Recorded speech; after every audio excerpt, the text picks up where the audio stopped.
Cette prédication, soutenue par l'éclat d'un organe emphatique et par des gestes multipliés qui mirent l'orateur tout en eau, produisit en apparence peu d'effet. Les paysans, immobiles et debout, les yeux attachés sur l'orateur, ressemblaient à des statues, mais mademoiselle de Verneuil remarqua bientôt que cette attitude générale était le résultat d'un charme jeté par l'abbé sur cette route. Il avait, à la manière de grands acteurs, manié tout son public comme un seul homme, en parlant aux intérêts et aux passions.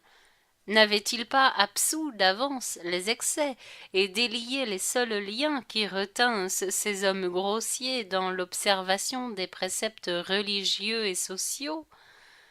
Il avait prostitué le sacerdoce aux intérêts politiques, mais dans ces temps de révolution, chacun faisait au profit de son parti une arme de ce qu'il possédait, et la croix pacifique de Jésus devenait un instrument de guerre aussi bien que le soc nourricier des charrues.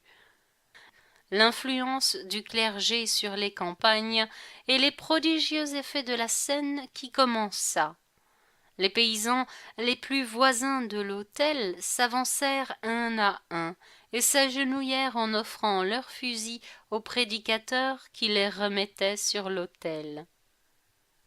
Galop-Chopin se hâta d'aller présenter sa vieille canardière.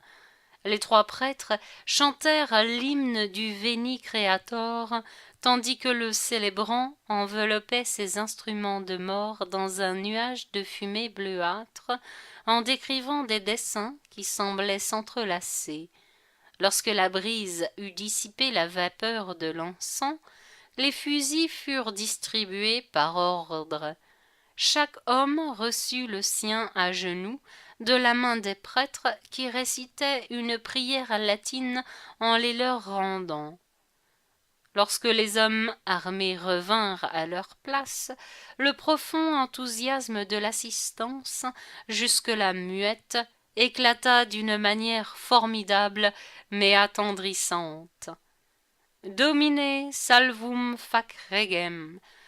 Telle était la prière que le prédicateur entonna d'une voix retentissante et qui fut par deux fois violemment chantée. Ces cris eurent quelque chose de sauvage et de guerrier.